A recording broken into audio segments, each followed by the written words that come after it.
নমস্কার বন্ধুরা, পারিসবিড়িকে আমার সকল বন্ধুকে স্বাগত জানিয়ে আমি আবারও চলে এসেছি একটা রেসিপি নিয়ে। রেসিপিটা হলো কাতলা মাছের মাথা দিয়ে মুড়োঘণ্ট। মুড়োঘণ্ট আপনারা অনেকেই খেয়েছেন, কিন্তু এইভাবে আবারও একবার করে দেখবেন।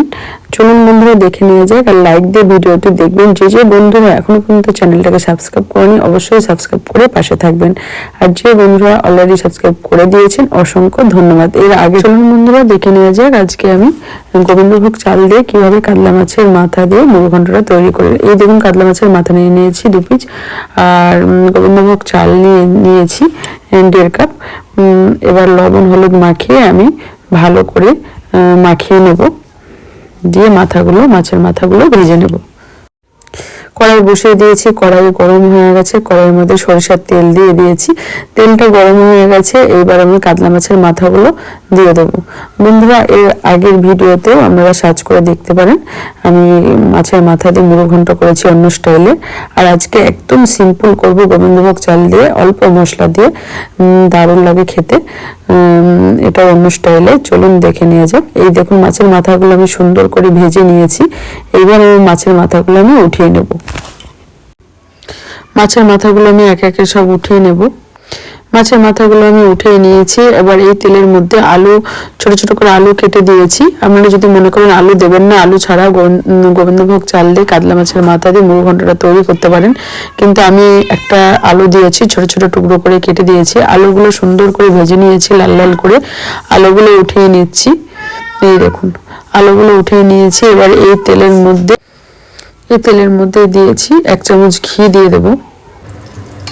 ঘি দিয়েছি, এবার দেব 2টো শুকনো লঙ্কা দিয়ে দিয়েছি, তেজপাতা দিয়ে দিয়েছি, এলাচ লবঙ্গ দারচিনি দিয়ে দিয়েছি, আর গোটা জিরা দিয়েছি। এবার ফোড়নটা একটু ভাজা ভাজা করে নেব। চালটা আধা ঘন্টা আগে আমি ভিজিয়ে রেখেছিলাম। এবার চালটা আমি দিয়ে দিলাম। গোবিন্দভোগ চালটা দিয়ে আলতোভাবে নাড়াচাড়া করে নিতে হবে। চালটা হালকা আমি ভেজে নেব মশলাটার সঙ্গে, ফোড়নের সঙ্গে। এবার একটা টমেটো দিয়ে দিয়েছি, মাঝারি সাইজের টমেটো দিয়েছি, আর দেব হচ্ছে জিরে বাটা দিয়ে দিলাম।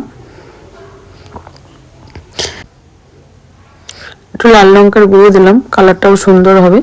আর দিলাম হলুদ গুঁড়ো পরিমাণ মতো, আর পরিমাণ মতো লবণ দিয়ে দিলাম। সমস্ত কিছু দিয়ে এবার ভালো করে আলতোভাবে নাড়াচাড়া করে নিতে হবে। চালটা দেখুন অনেকটাই প্রায় হয়ে গেছে, বেশি ভাজবো না, হালকাই ভাজবো। এবার আলু টুকরো করে রেখেছিলাম, আলু যে ভেজে রেখেছিলাম আলুগুলো দিয়ে দিলাম। এবার সমস্ত কিছু দিয়ে আবারও ভালো করে নাড়াচাড়া করে নিচ্ছি। নাড়াচাড়া করে এবার যে পরিমাণে চাল দিয়েছি সেই পরিমাণ বুঝেই জলটা দিতে হবে।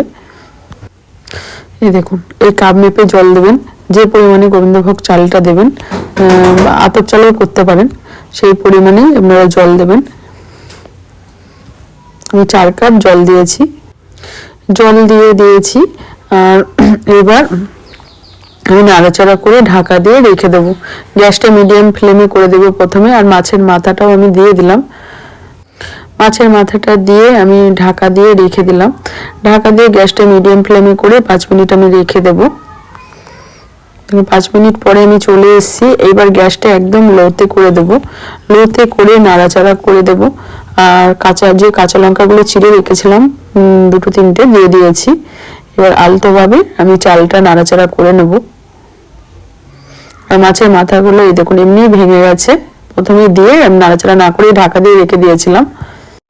নাড়াচাড়া করে গ্যাসটা লোতে করে আবারও আমি 4 মিনিট ঢেকে দিয়ে রেখেছিলাম, 3 থেকে 4 মিনিট। এই দেখুন কতটা ঝরঝরা হয়ে গেছে। উপর দিয়ে এবার আমি ভাজা মশলাটা দিয়ে দিলাম। এই ভাজা মশলাটা না থাকলে আপনারা গরম মশলা দিতেও পারেন। এলাচ লবঙ্গ দারচিনি আর ধনিয়া, শুকনো লঙ্কা শুকনো খোলায় ভেজে গুঁড়ো করে নিয়েছিলাম, দিয়ে দিয়েছি। আপনাদের এটা ঘরে না থাকলে আপনারা জিরের গুঁড়ো, ধনের গুঁড়ো দিতে পারেন। আমি শুধু জিরের গুঁড়ো ব্যবহার করেছি, আবার গরম মশলাও দিতে পারেন। এবার নাড়াচাড়া করে একটু ঠান্ডা হতে দেবো, অটোমেটিক ঝরঝরা হয়ে যাবে। এমনি ঝরঝরা হয়ে গেছে। আমি নামানোর পর দেখাচ্ছি। গ্যাসটা অফ করে দিয়েছি, ঘি দিয়েছি উপর দিয়ে, সেটা আর আমাদের সঙ্গে শেয়ার করা হয়নি। দেখুন বন্ধুরা কত সুন্দর হয়েছে গোবিন্দভোগ চাল দিয়ে কাতলা মাছের মাথা দিয়ে মুড়ো ঘন্ট। আপনারা অবশ্যই বাড়িতে একবার ট্রাই করে দেখবেন আদা রসুন পেঁয়াজ ছাড়াই। আর যদি আমার এই মুড়ো ঘন্ট রেসিপি ভালো লেগে থাকে লাইক করবেন, শেয়ার করবেন, কমেন্ট করবেন, আর পাশে থাকে যে বেল আইকনটা আছে অবশ্যই ক্লিক করে দেবেন। তাহলে বন্ধুরা আজকের মতো এইটুকু, দেখা হবে আরো নতুন নতুন রেসিপি নিয়ে। আজকের মতো ধন্যবাদ।